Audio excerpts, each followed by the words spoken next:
RCR, la red que comunica y une al Perú. Saludamos a esta hora a la autora Susana Silva Hasenbank, y es a la Junta para la Lucha contra la Corrupción de la Defensoría del Pueblo. Qué gusto saludar a la autora Susana Silva, muy amable como siempre. ¿Cómo está? Muy buenos días, encantada de estar con ustedes.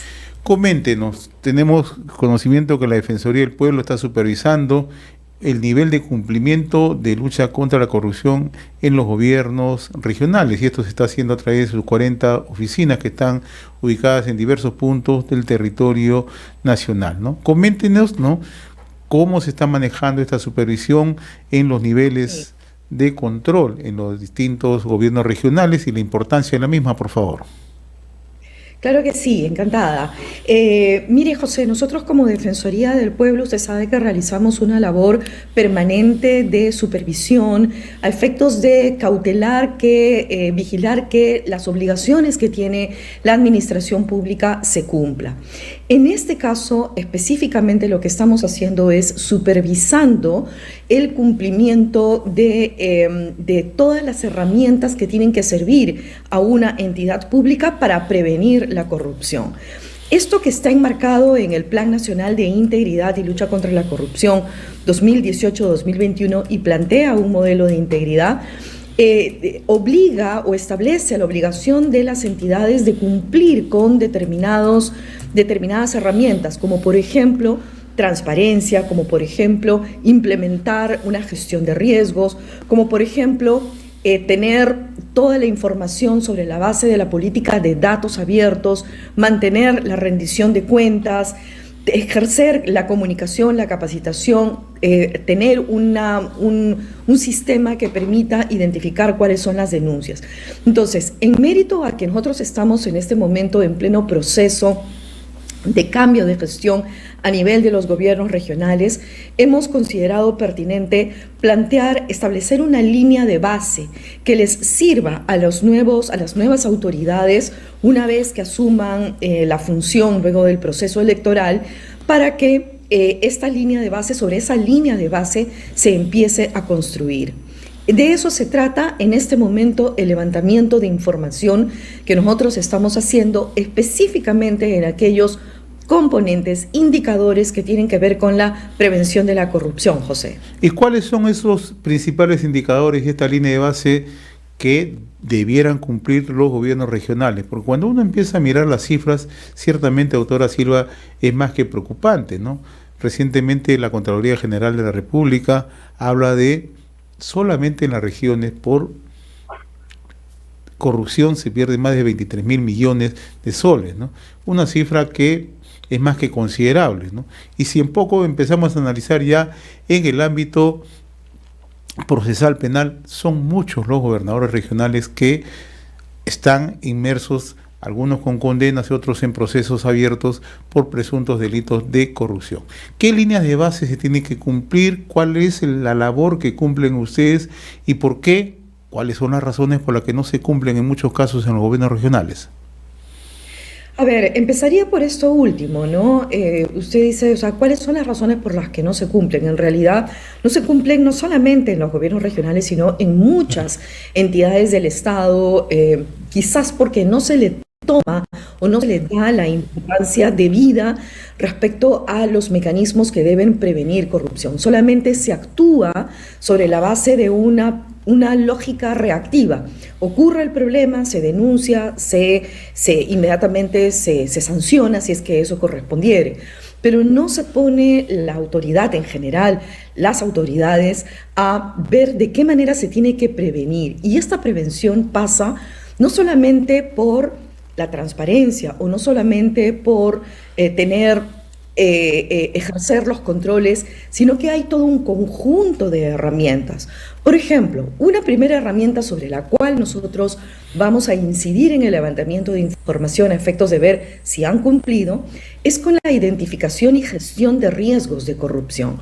Todas las entidades tenemos riesgos de corrupción, existen riesgos de corrupción, por ejemplo, en las áreas de compras, por ejemplo, en las áreas de contrataciones, por ejemplo, en las áreas, en el caso de los municipios, de fiscalización. Entonces, quien tiene que identificar en dónde están particularmente esos riesgos son precisamente las propias entidades, porque ellas saben exactamente en dónde es que tienen falencias. A partir de ello es que deben construir políticas específicas para prevenir. Si hay problemas en el área de contrataciones, bueno, fortalecer el equipo, tener gente proba, gente que no esté involucrada en temas irregulares, transparentar mucho más. Entonces, esta es una herramienta clave porque en rigor es el punto de partida para plantear las acciones que deben formularse. Y así, tal cual, no solamente en el Plan Nacional de Integridad y Lucha contra la Corrupción, en el modelo de integridad se plantea esto como un requisito, sino también, por ejemplo, en el marco del control interno, la Contraloría en sus normativas señala que esto es algo indispensable que se tiene que hacer, identificar los riesgos de corrupción. Esa es una primera que nosotros vamos a ver cómo es que están cumpliendo con esa obligación. Segundo, transparencia, datos abiertos, rendición de cuentas. La transparencia es el mecanismo ideal para prevenir la corrupción, es uno de los más potentes.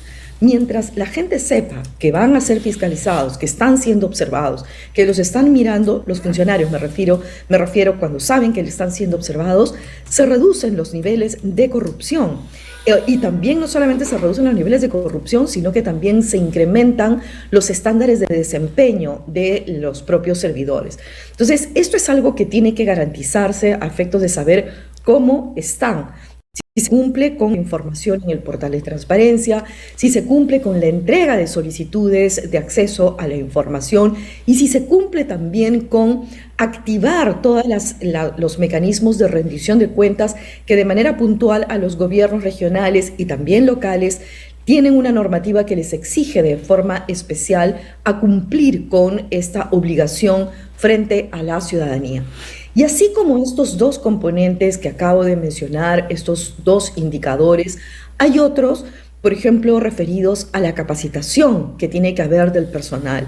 Esto es indispensable. Fíjese, José, muchas veces me he topado en mi carrera profesional con personas que no tenían conocimiento de que lo que estaban haciendo realmente constituía una infracción, que era una vulneración de la ética o que podría tener ribetes de un acto de corrupción, como por ejemplo el uso de los vehículos. ¿Cuántas veces hemos visto denuncias en los medios de comunicación de contra funcionarios porque utilizan los vehículos para temas particulares, para temas personales? O, por ejemplo, utilizan el local público para hacer una fiesta, para celebrar un baby shower, para celebrar una despedida de solteros.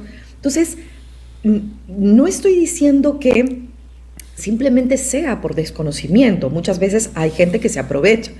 Pero hay que generar justamente una mayor capacitación de los servidores, de los funcionarios, que este tipo de situaciones les va a generar no solamente consecuencias administrativas, sino que les puede generar consecuencias penales, además de una grave afectación a su reputación, ¿no? Entonces, hay políticas de incentivo al personal, implementación de canal de denuncias, la existencia de denuncias penales, el compromiso de parte de la propia entidad de desarrollar estos mecanismos de integridad, tener debidamente implementado al órgano de control institucional, y obviamente tener una persona que es un oficial de integridad que debe monitorear el cumplimiento de todos estos componentes que acabo de señalar. Esa es la tarea que está realizando. Hay que saludar sin lugar a dudas, doctora Silva, la labor que está haciendo en este caso la Defensoría del Pueblo. Usted ha señalado hace unos instantes un tema muy puntual, ¿no? Se preguntaba si existen políticas de prevención en los gobiernos regionales, ¿no? Y la pregunta, me parece que probablemente en el papel algunos lo puedan tener, pero en los hechos prácticos, en los hechos de dimensionar la transparencia, eso no ocurre. Usted tiene mucha experiencia, ha trabajado en la Comisión Nacional Anticorrupción por muchos años y nos alegra que ahora esté en la Defensoría del Pueblo también ejercitando una labor que conoce. Mirando la experiencia, los últimos resultados, los gobiernos regionales tienen estas políticas de anticorrupción, reúnen las condiciones para prevenir, dan la suficiente nivel de confianza e integridad hacia la población.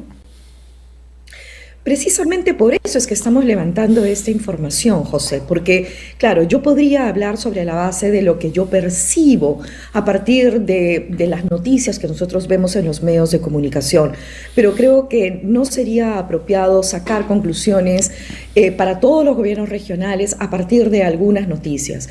Definitivamente, en algunos casos, sí se puede advertir que pese a que se tiene un discurso anticorrupción, un discurso de prevención, un discurso de integridad, en la práctica existe un divorcio con lo que ocurre al interior de una determinada entidad. Entonces, justamente lo que pretendemos es ver cuánto de ese discurso que muchas veces se enarbola dentro del fragor de una campaña política, luego se materializa de manera efectiva con acciones concretas como las que he mencionado. Y estas acciones concretas son las que van a ayudar a prevenir. Obviamente, igual, aun cuando estén implementadas al 100%, todos estos indicadores, siempre pueden haber situaciones que escapan a cualquiera de estos, al cumplimiento de estos y que pueden generar una noticia negativa, ¿no? Pero creo que es importante poner todo esto sobre el papel, saber exactamente qué se cumple, qué no se cumple, en qué aspectos se están fallando, de cara nuevamente a generar un aprendizaje, una lección aprendida para las nuevas autoridades que están viniendo. Aquí no se trata de golpear o de cuestionar a los salientes, no, de lo que se trata, y esa es la mirada que tiene en este momento la Defensoría del Pueblo, de generar un aprendizaje con las nuevas autoridades. Mañana precisamente tenemos una reunión con la Secretaría Técnica de la ANGR, la Asamblea Nacional de Gobiernos Regionales, precisamente en la línea de generar todo un conjunto de actividades con las nuevas autoridades de cara a incidir de manera muy especial en el tema de prevención de la corrupción. A veces las autoridades, nuestros líderes en el país, no se dan cuenta de cuán importante es en realidad la prevención de la corrupción, tener comportamiento ético e íntegro, pues ese es la mejor inversión a su propio capital político. Y no se toma de esa manera, no se ve de esa manera y se incurre en situaciones que, digamos, aunque no sean claramente tipificadas como corrupción, definitivamente son situaciones muy cuestionables que afectan la imagen de todos los funcionarios públicos. Ahora, ¿cómo fortalecer el trabajo, la labor de las comisiones regionales de anticorrupción? Muchas veces tienen un membrete, pero lo importante es que tengan una labor mucho más activa y colaboración de parte del propio gobierno regional. Así es. Este es otro elemento efectivamente que tiene que ser valorado, porque la voluntad política del nuevo o de los gobernadores regionales, de los nuevos gobernadores regionales, tiene que estar materializada en todos los aspectos que acabo de mencionar, pero también en el apoyo que se le brinde a la Comisión Regional Anticorrupción. Hoy día hay muy buenas experiencias en los gobiernos regionales anticorrupción, en las comisiones regionales anticorrupción, y específicamente menciono la de Arequipa, por ejemplo, en donde todos los miembros de la Comisión Regional Anticorrupción se han puesto de acuerdo para visibilizar todos de manera conjunta en una plataforma los casos emblemáticos que tienen en su región, pero también permitir que la ciudadanía sepa cuáles son esos casos emblemáticos y sepa cómo se va avanzando y sobre todo vigile cómo se va avanzando en las investigaciones de esos casos emblemáticos de corrupción. Eso es algo, por ejemplo, que solamente se va a poder hacer si es que se tiene el acuerdo, el compromiso de distintos actores, Ministerio Público, Poder Judicial, y pasando obviamente por el propio gobierno regional que brinde los presupuestos. Desde la Defensoría del Pueblo nosotros nosotros estamos apuntalando en este espacio, en estos espacios, que es cierto, muchas veces se han quedado solamente en la instalación, en el nombre, en el membrete, como dice usted, pero no han habido acciones concretas. Bueno, este espacio es importante mantenerlo, no porque no haya funcionado debemos dejarlo de lado, no, es importante porque ahí se sientan, tienen asiento todos los actores, los principales actores en lo que es la lucha contra la corrupción, la prevención de la corrupción, y esto definitivamente tiene que activarse. Y desde Defensoría del Pueblo, precisamente con estas acciones como la que estamos hoy día dando cuenta a la ciudadanía a través de ustedes, José, es precisamente lo que estamos haciendo, ¿no? Apuntalando en esta tarea. Finalmente, doctora Silva, ¿y cuándo concluye la supervisión de la Defensoría, en este caso, y cuándo se van a conocer algunos resultados de esta supervisión? Sí, a ver, esta semana es la semana en la que nosotros estamos ya culminando la parte fuerte de levantamiento de información, y luego viene una etapa de procesamiento, de análisis. Yo calculo, en realidad, sobre la base del trabajo interno de la propia adjuntía, que debemos terminar ya, tener todo listo hacia la quincena de octubre, quizás la tercera, cuarta semana de octubre. Sin embargo, los resultados obviamente los vamos a presentar una vez que termine todo el proceso electoral, de manera que ya podamos iniciar un trabajo colaborativo, como es la lógica y la misión que tiene la Defensoría del Pueblo con todos los gobiernos regionales, las nuevas autoridades de los gobiernos regionales. Ha sido grato conversar con usted, doctora Susana Silva Hassenbach. Lo mismo, José, un gusto verlo. Muy amable, gracias. Conversábamos con la doctora Susana Silva, Junta para la Lucha contra la Corrupción de la Defensoría del Pueblo. RCR, la red que comunica y une al Perú.